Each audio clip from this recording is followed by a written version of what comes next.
Hey lovelies, I'm Queen Lovely of Melanated Crowns. Thank you so much for clicking on this video. If you haven't already, make sure you go and check out my most recent video where I do a breakdown of the whole Nicki Minaj and Hulu Essence Fest debacle, in tandem with touching on the situation with Angela Yee being, dragged and bullied. And I've also done a video a few days ago on the Tyler LaPlay and Miracle Watts situation where she exchanged with his baby mother. So make sure you go check out my two latest videos. And if you would like to book a spiritual advising session with me or purchase a written astrological report, information for that is pinned in the comments. And if you would like to email me to discuss scheduling and pricing, my email is in the comments as well. Thank you so much for clicking on this video. So I wanted to come on here and talk about P-Valley. I'm not going to talk about the whole season thus far. I really just want to talk about episode 5 that aired recently. It was such a powerful and heavy episode, and I feel like it really depicted how when one doesn't have a foundation in their early developmental years of coming into themselves, especially a Black girl coming into Black womanhood, the disastrous domino effect that tends to take place where we find ourselves participating or becoming vulnerable or victims, and or willing participants after a while to abuse and self-demeaning and self-devaluing acts. So sit down, get comfortable, because I really would like us to have a conversation about this. Melanated Crowns is a safe space. Melanated Crowns is all about helping Black women obtain and sustain mental, emotional, and spiritual wellness.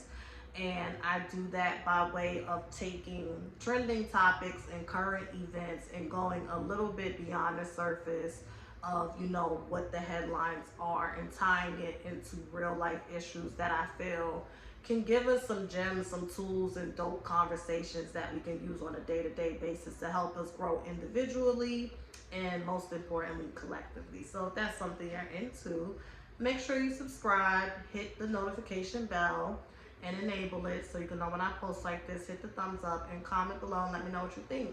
And feel free, if you feel courageous enough to, share if you can relate, because this is a very transparent and safe space.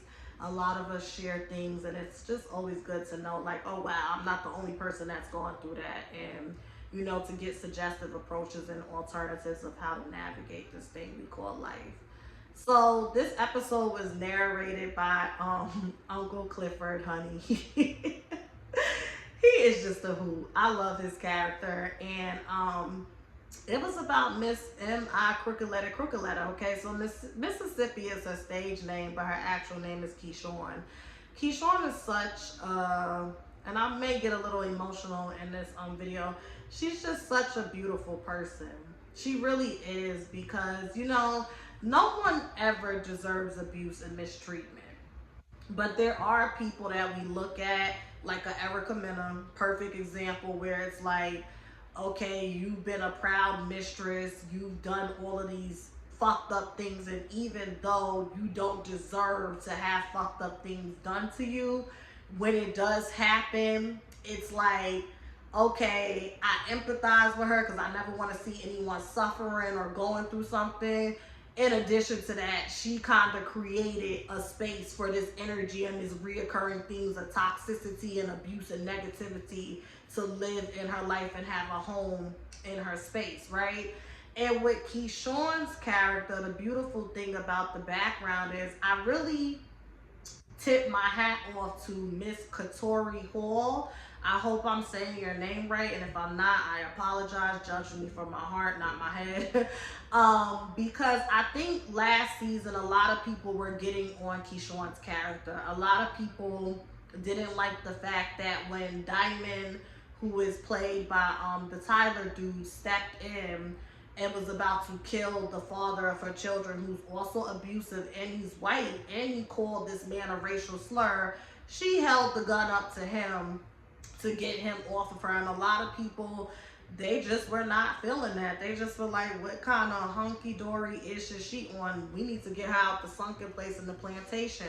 So it was so beautiful to see them really take it back to when she was young and see like, wow, this woman, this broken little girl who's in this grown woman's body. Because when we experience trauma, it stifles us and it stagnates us. And if we don't have healthy support systems around us, if mental health and spiritual wellness and holistic healing are not things that's in our reach or our vocabulary, and these are not things that are being introduced to us, and it's okay to embrace that. Some of us get stuck at the age at which we experience something so traumatic, it literally alters the whole trajectory of how we view the world and how we show up and what we think we're supposed to accept and not accept.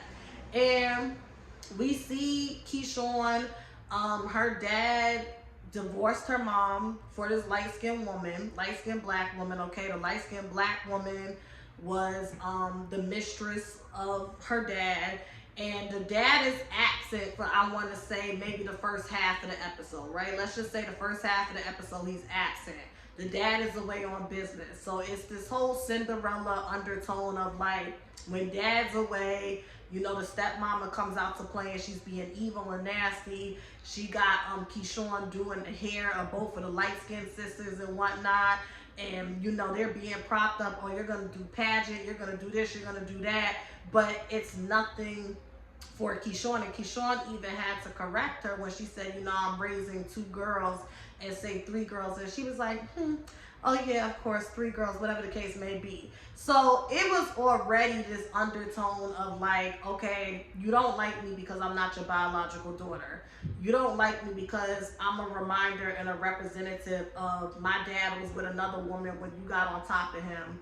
And you don't like me because you're colorist. You think that you're better and your daughters are better because they're light skinned and they have their pretty hair, whatever the case may be.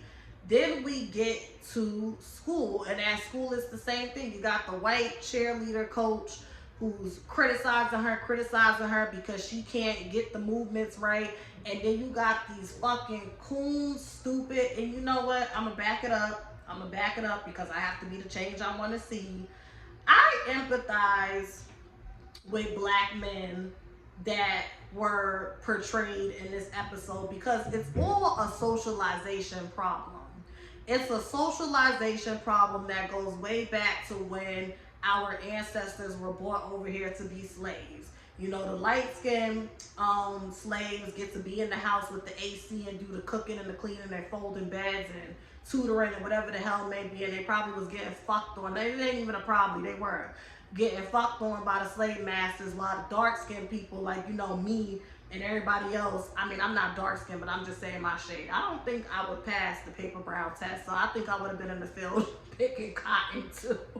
While the, you know, darker skinned, you know, people are in the cotton. And that already, even though it's like we're all slaves, that's meant to create contention, jealousy, envy. Oh, well, you think you better than because massa is teaching you how to read and you in the house with the AC and we out here and we just dumb, you know, singing spiritual Negroes in 100 fucking degree heat and shit. That would make anybody fucking bitter and jealous and whatever the case may be. So when I see these 2 dark-skinned men in this episode talking about Keyshawn's looks as if y'all are not the same tone, it made me sick to my stomach. But like I said, I want us to live and be more compassionate and empathetic. So I'm going to be the change I want to see. I'm not surprised. I'm disappointed, and I have a right to be. But I'm not surprised that they behave that way. But because, again, it's self-hate perpetuated over and over again, and it's a vicious cycle. So she's getting shunned at home. She's getting shunned when she goes out into society. And here comes this white man who saves her, beats up those dudes. And then, you know, later on when she doesn't make the team, you know, he's still hyping her up. What, you're this, you're that, you're this. Nobody's telling her these things. Nobody's pouring into her. So, of course, the first person to do that, she's going to latch on to them. Because it's like, what? I'm pretty? Oh, you think I should have made the team? She's not getting that positive reinforcement at home the way that she should and the way that she deserves to be. You understand what I'm saying? Then prom night comes, homecoming, whatever it is, and it's like she doesn't have a date. Nobody asked her. And once again, this is where her dad dropped the ball, because her dad should have been like, well, I still want you to dress up. I'll take you to the prom. Or, you know, her dad seems to be like a businessman who was traveling, so get the son of one of your partners to take her to the prom. He didn't even care, because he's so illusion, like he's in this illusion of this happily ever after with his new light-skinned wife and his new light-skinned daughters, in which he was fucking on one of the daughters, because I caught that reference where he asked Keyshawn to take the picture, and when he's grabbing the girl by her waist and whatnot, she looks uncomfortable and she's fighting back her tears. So I think he was fucking on her. I wish they would have delved into that more. Hell, they could do just the whole spinoff. That, like, this is the best episode of the season thus far. Okay, it was giving euphoria. I'm like, you better give us a backstory and keep flipping back and forth. You better use that euphoria formula. I liked it. I really liked it. I like when writers and directors and creators and producers decide to go in that direction where they want to make each episode focus on one character, and they still have the sub B plots and C plots happening in the background, but they all overlap and intersect with one another, but we still have this character at the focal point and the catalyst of this episode. I really do like that formula. And I ain't saying y'all gotta do it with everybody, because I'm not interested, but I just feel like Keyshawn's story is so important when it comes to the times we are living in today socially and what it means to be a black woman. I just really like how y'all did that. So the white dude, you know, picks her up, he gets her address. Once again, this white man who's now we see is abusive, beating on her kids and stuff, he kept coming to the rescue. And when she finally pregnant, when he choked her out and she came to the house in the rain, the stepmother answered the door, would not let her in. And when she said, what does my father say? Oh, your father says the same thing. And this is the shit that happens all the fucking time in the black community. And I'm not saying it doesn't happen in other communities, but I'm black. I can't speak for what they doing over there in Little Italy and the Asian community and white people and, you know, the hick towns and the trailer parks. That's not my life. I can just speak for what I've seen and what I've experienced. Y'all literally set this girl up to fail when it comes to navigating society and keeping her head high and knowing her worth and knowing her self-value. Now she's pregnant in an abusive relationship with some hick ass motherfucker, and now all of a sudden she needs to own her choices. But when are y'all going to own your fucking choices and your mistakes that y'all dropped the ball with this girl, because you already planted those seeds within her that because she is a darker skinned black girl, she doesn't matter. Y'all propping up the two fucking stepsisters and constantly kicking her to the curb like she don't matter, and now you confused that she's in the arms of an abuser. But you literally created that situation for her. I used to be one of those girls in high school and even my early years in undergrad, so I want to say up until the age of about 23, 24, when I really, you know, started being more self-aware and more introspective. Where when I seen girls like stripping or doing all types of stuff, I would be very critical and judgmental. Well, why are they doing that? Why are they doing that? What you mean you're not going to college? Da da da da. And I remember one day, somebody said to me, well, you have to understand, you have representations of success and, you know, working hard and putting one foot in front of the other and staying the course. That's something that's always been shown to you. You understand what I'm saying? A lot of people can only do what they know, and they can only give what they have. I was just talking about this in my Nicki Minaj and Angela Yee video. And it's just like, I think what happens in the black community is there's so many times, especially as black women, when our pain goes unseen, it goes unheard. People don't care, they don't act on it. It just is what it is. They try to minimize it. And if that stifles us and we stay at that space of where something traumatic happened to me, I told somebody about it, their response kind of shut me down, and now I've just been in this shut down space internally and subconsciously for years and years and years and years. um it creates this space to where when we see younger black women coming up behind us, or even black women that are in our same age group or even older than us, our compassion and empathy is missing because we don't know how to distribute that because it's never been given to us. You understand what I'm saying? And I just even it was just really sad to see, and it really triggered me because there are times where, and I was just talking about this on a live, like when you are the first person to break a generational curse or a dysfunctional pattern or habit, you're going to make mistakes, because if it's never been shown to you and you're going out into the world and trying to find your footing, you're going to make mistakes. And if you are someone like a Keyshawn who doesn't know what you want, but most importantly, what you don't want, because she knew what she wanted, right? It's what most of us want. I want to be loved. I want somebody to unconditionally choose me over and over again and protect me over and over again and show up for me over and over again.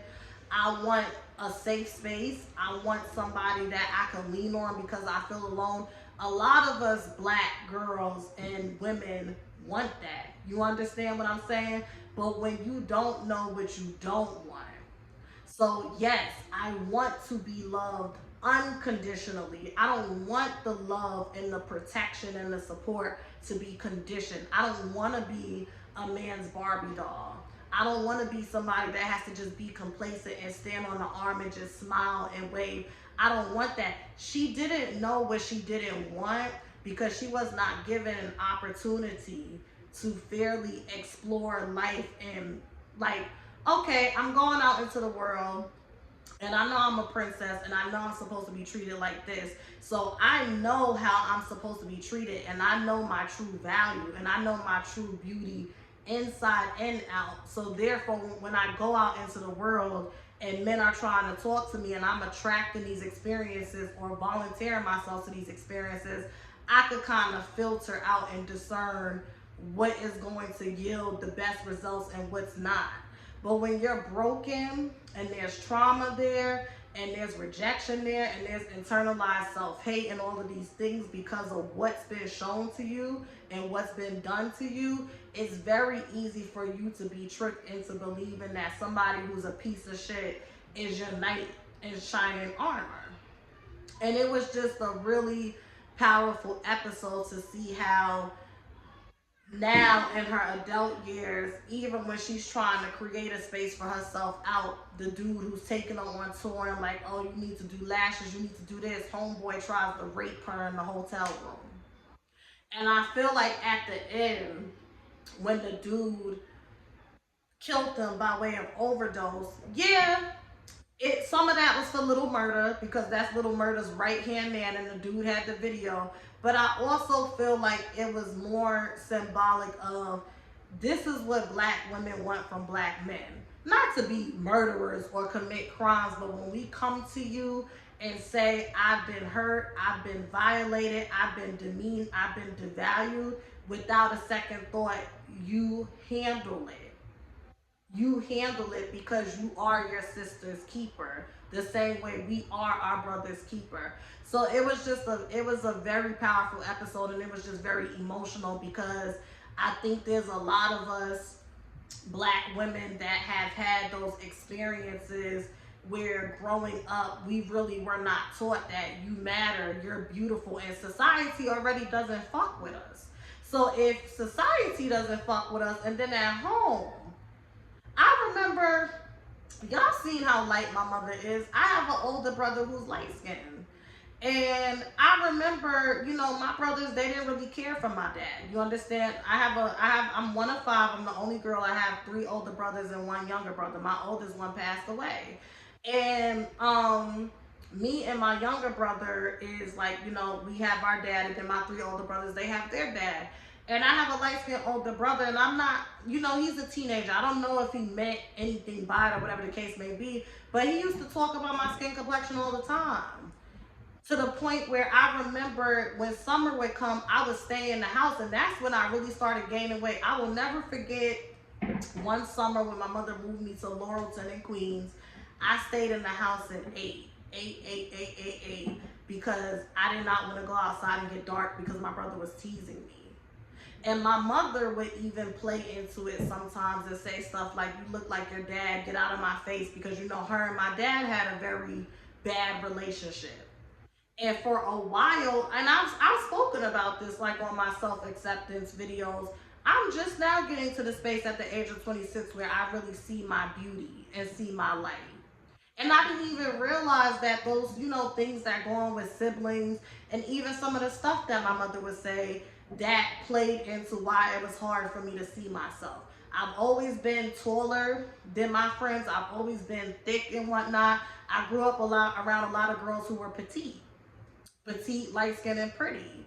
And for me, it's like I never felt like I was ugly, but I never felt like I was extremely pretty either because I didn't look like them. And then again, if you're at home and your light skinned mother and your light skinned brother are saying things and it's supposed to be a joke, but it's really impacting you without you even knowing, because those seeds are being embedded in your subconscious, it later shows up when you finally are at like a space of fully consciousness and you're able to draw those parallels and make those connections. And Keyshawn's story, I just feel like is so representative of a lot of Black women and the things that we go through when we're growing up. You understand? I don't think any woman, most women, they want to be loved and they want the happy ending and they want the white picket fence. And I don't think any woman would volunteer themselves to abuse if there wasn't something else there. You understand what I'm saying? And I think that's where my conversations with sex work comes in. Perfect example. Keyshawn's always been a dancer, and you know, she tried to do the cheerleading thing and whatever the case may be. Now we see how she ended up stripping. And that's what I be talking about. Most people most women are not going to volunteer themselves to a profession that can be demeaning, and it comes with all of that shit. You know, pimps and, you know, excessive alcohol and drug use happening around you, or, you know, you may even be doing it. People fighting, shootouts. Most people don't want to volunteer themselves to that. And that's why I have a problem with society today, because you're literally exploiting the pain and the trauma and the lack of sense of self of these young girls, and you're trying to box it up and re-image it as this is something you should be striving for. This is glamorous, and everything that glitters is not gold. Everything that glitters is not gold. Now, of course, you have porn stars and sex workers and strippers and whatever the case may be who really enjoy it, and they don't come from no crazy trauma. It wasn't a survival mode. They just really like the idea of clapping their ass. Absolutely. But in my opinion, I feel like those women are in the minority. I feel like those women are in the minority. When I was growing up until this whole Instagram explosion and stripper and IG model shit, stripping and fucking for money and all of that shit, it was taboo. It was like, obviously it's the oldest profession, but it wasn't something that you was just out there like, oh yeah, I strip. No, you know. So stay woke. But that's my review of the situation. Well, not the situation, the episode. I ain't saying I'm gonna be reviewing all the episodes. This one just, you know, it hit home, and I just thought it was an important conversation given the nature of this YouTube channel and what we talk about. So y'all let me know what y'all thought about this episode. Were you able to relate to any of that, and what would you like to see for Keyshawn's character moving forward? I would like to see her make a nice scalding hot pot of grits and throw it on that fucking dickhead who's now beating on those kids. And that's another thing. The system is not kind to women in domestic violence situations. When you finally do seek help, they open up an ACS case because they feel like the fact that you have your children in an environment where the husband is beating on you and beating on them, that puts you at fault, and you go from being a victim to being a perpetrator. So we need to do better with this system as well, because we really don't create safe spaces for domestic violence victims and survivors. And I do understand, they say, like, I think they said between 8 to 12 times, like a domestic violence victim survivor will try to leave between 8 to 12 times before they actually leave. But that's battered women syndrome and Stockholm syndrome. That's battered women syndrome and Stockholm syndrome. So where you have this codependency on this person who is killing and suffocating you on a spiritual level every day by way of financial abuse, mental abuse, verbal abuse, emotional abuse, and physical abuse. It's really sad. It's really sad. And when you listen to the background of these stories, like I think about my mom. The thing that really sent her over the edge where she had her suicide attempt was a man that she was engaged to that was beating on her. And I was so mad, like before her suicide attempt, I remember one day she claimed she fell down the steps. She ain't fall down the steps.